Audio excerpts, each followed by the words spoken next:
Hello TWM Families, welcome back. Sudah saatnya aku membuka modul mengenai From Zero to Footprint untuk khalayak umum beserta juga internal di Trade With Me community. Kenapa? Karena banyak trader langsung lompat ke footprint, delta, dan order flow tools. Tapi mayoritas tidak pernah benar-benar paham apa yang sedang mereka lihat. Akibatnya footprint hanya jadi warna, delta hanya jadi angka, dan keputusan trading ini tetap berdasarkan tebakan. Nah, seri ini aku buka gratis di YouTube sebagai modul dasar untuk publik. Tujuannya bukan menjanjikan profit, tujuannya membangun pemahaman. Di market, terutama di retail Indonesia, banyak orang belajar dari tempat yang langsung lompat ke setup, indikator, atau sinyal, tanpa pernah mengajarkan bagaimana market sebenarnya bekerja. Akibatnya, banyak trader tidak punya framework, tidak tahu apa yang sedang mereka lihat, dan akhirnya hanya menjadi reaksi dan pergerakan harga. Dalam kondisi seperti itu, trader tidak sedang membaca market. Trader sedang menjadi bagian dari likuiditas. Nah, modul ini dibuat supaya kamu tidak belajar trading sebagai follower, tapi sebagai orang yang paham proses di balik pergerakan harga. Untuk pembahasan yang jauh lebih detail, case study real market, dan pengembangan menjadi sistem eksekusi, semua ada di internal Trade With Me Discord community. Yang di YouTube ini adalah fondasinya.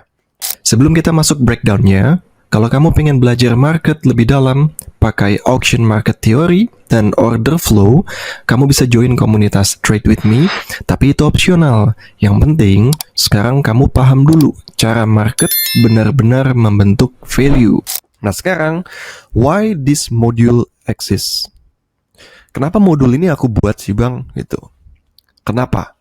Modul ini tidak dimulai dari setup, tidak dimulai dari strategi, dan tidak dimulai dari entry. Modul ini dimulai dari satu pertanyaan sederhana. Bagaimana sebenarnya market ini bekerja? Karena footprint bukan alat prediksi. Footprint adalah catatan transaksi. Dan kalau kita tidak paham bagaimana transaksi itu tercipta, kita tidak akan pernah bisa membaca footprint dengan benar. Nah, kalau kalian perhatikan di sini, di sebelah kiri ini ada learning path. Ini adalah journey kalian belajar di modul ini, khusus untuk From Zero to Footprint. Nah, di seri ini kita akan berjalan dari yang paling dasar sampai kamu siap memahami footprint secara benar dulu. Kita mulai dari mana harga terbentuk dan bagaimana harga terbentuk. Lalu, siapa yang menggerakkan harga dan bagaimana data market dicatat. Kemudian baru kita masuk ke cara membaca footprint. Memahami absorption, ya, absorption, initiative, lalu ada exhaustion. Nah, setelah itu kita integrasikan footprint dengan auction market theory dan volume profile supaya footprint selalu berada dalam konteks. Jadi jangan ngadi-ngadi nggak mau pakai footprint doang gitu, ya. Dan untuk yang ingin melangkah lebih jauh, semua itu dikembangkan menjadi sistem eksekusi di internal Trade With Me. Nah, sekarang kita masuk ke expectation setting. Ya, ini bukan seri untuk cari holy grail dan bukan juga seri untuk instant profit. Ini seri untuk membangun cara berpikir trader profesional, membaca partisipasi bukan menebak arah. Kalau kamu mencari indikator untuk tahu harga mau naik atau turun, seri ini bukan tempatnya. Kamu pergi aja gitu. Daripada kamu dislike edukasi orang lain, kamu pergi aja. Ya, masuk ke kelas-kelas yang ngejadiin kamu itu selalu jadi exit liquidity. Tapi kalau kamu ingin benar-benar paham siapa yang melakukan apa di market dan kenapa harga bergerak, ya seri ini akan mengubah cara kamu melihat chart. How price is formed. Bagaimana harga itu terbentuk? Based on eksplanasi DOM atau Depth of Market. Market bukan chart. Market adalah order. Sebelum kita bicara footprint atau candle, aku mau kamu lihat ini dulu.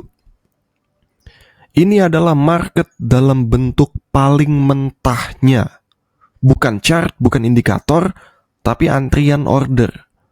Semua chart yang biasa kamu lihat asalnya dari sini.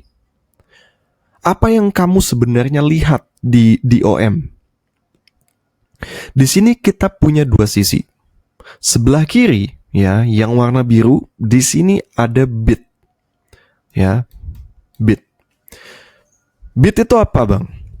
Ya. Bid itu adalah limit buy order. Dan di sebelah kanan kamu lihat di sini ada yang warna merah, ask. Ya. Apa itu? Ask. Itu adalah limit sell order. Ini semua bukan transaksi. Ini baru niat. Ini orang bilang, kalau ada yang mau jual ke saya, di sini saya mau beli. Atau kalau ada yang mau beli dari saya, di sini saya mau jual. Selama ini belum ada yang menyentuh mereka, market belum melakukan apa-apa. DOM, ya, DOM ini menunjukkan likuiditas bukan pergerakan harga. Nah, di mana harga sebenarnya? Kamu lihat di tengah. Di sini ada price, ya. Harga bukan semua angka di sini. Harga market hanyalah satu angka. Harga transaksi terakhir. Yang di tengah nih. Ini udah ada di highlight. Semua level lain di atas, ya, di atas ataupun di bawah, itu hanyalah potensi, bukan harga market. Price is not a level. Price is a transaction. Nah, bagaimana satu harga tercipta, Bang, kalau seperti ini caranya? Nah, misalnya kita lihat di ask, ya. Ini ada 15.000 kontrak limit sell. Selama tidak ada yang memukulnya, harga tidak ada pindah, ya, tidak akan pindah. Nah, sekarang gini, apa bedanya buy dengan sell yang di sini? Buy ini adalah langsung market order, ya, orang agresif beli. Kalau di sell, berarti ini ada agresif yang nge-sell. Ibaratnya market order nge-sell. Nah, sekarang bayangkan nih, Fems. Ada market buy masuk, orang beli 5.000 kontrak, ya. Apa yang terjadi?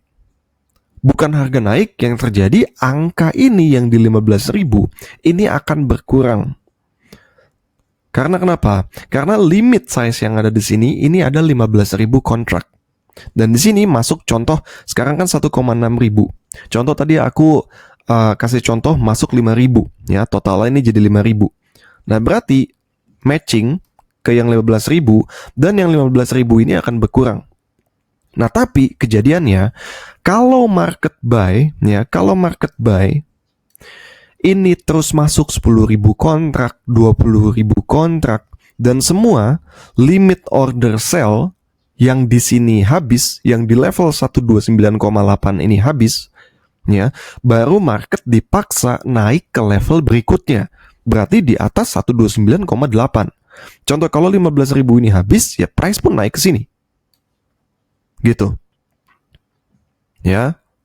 Jadi harga tidak naik karena mau naik. Harga naik karena likuiditas di level ini sudah habis. Price only moves when liquidity is removed. Oke. Nah, kenapa harga bisa diam walau ramai? Ya, kenapa harga bisa diam kalau walau ramai ini? Nah, sekarang perhatikan bagian ini, Fems. Ada bid besar di bagian bawah, ya, dan di sini ada as besar di bagian atas. Nah, kalau market buy masuk dan terus diserap ask, misalnya di sini terjadi buy yang sangat besar di level ini, ya, tapi diserap nih sama ask. Ini artinya apa? Berarti di sini ada yang namanya seller absorption, ya. Tapi harganya tidak naik. Nah, di situ berarti absorptionnya valid. Kalau market sell masuk di sini, ya, dan terus diserap sama bid, apa yang terjadi? Berarti di sini ada banyak transaksi, tapi harga tidak kemana-mana. Nah, ini yang aku sebut tadi absorption. Ya, Inilah kenapa volume bisa besar tapi candle kecil. Karena yang terjadi adalah war, perang di sini, battlefield, bukan pelarian. Volume itu menunjukkan aktivitas. Kalau range itu menunjukkan hasil. Nah, sekarang kita lanjut. Kenapa harga bisa bergerak cepat? Nah, sekarang bayangkan kondisi sebaliknya. Likuiditas tipis. Di sini kan case-nya likuiditas besar ya. Tapi kamu perhatikan di sini, contoh, di sini ada likuiditas yang tipis. Ada likuiditas tipis, di sini ada likuiditas tipis. Ya, sedikit limit order artinya. Nah, market buy kecil saja ini bisa langsung menyapu beberapa level. Kalau dia bisa lebih dari total matching levelnya. Contoh misalnya ini sudah diserap, absorption, battle terjadi dan ternyata market order lebih agresif. Akhirnya price menuju ke level atas. Nah, ketika dia masuk ke level 130,76 di mana likuiditas ini tipis, plus kontraknya market order beli ini lebih dari 3.100 ya di sini ya 3,1K.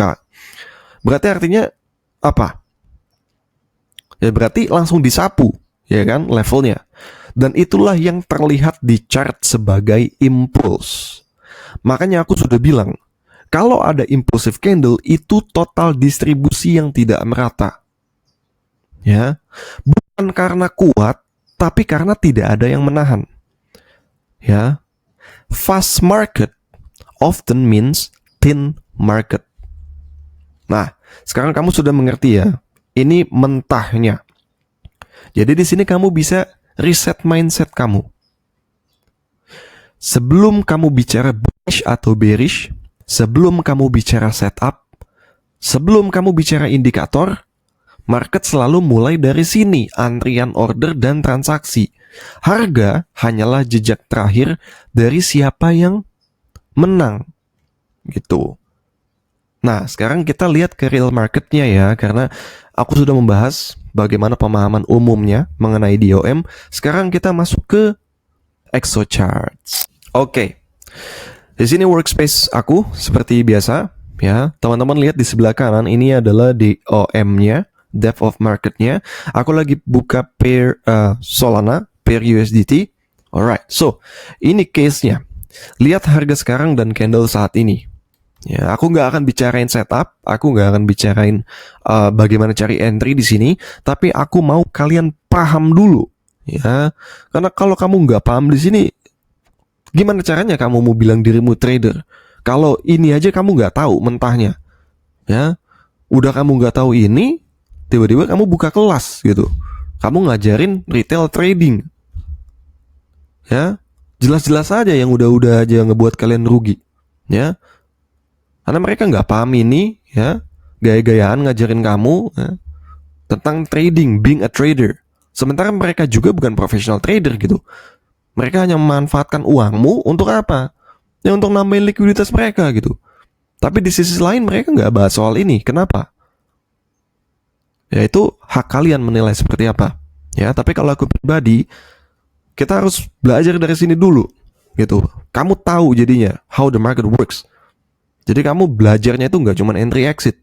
Dan sementara bocil-bocil ini juga ada yang nonton YouTubeku gitu.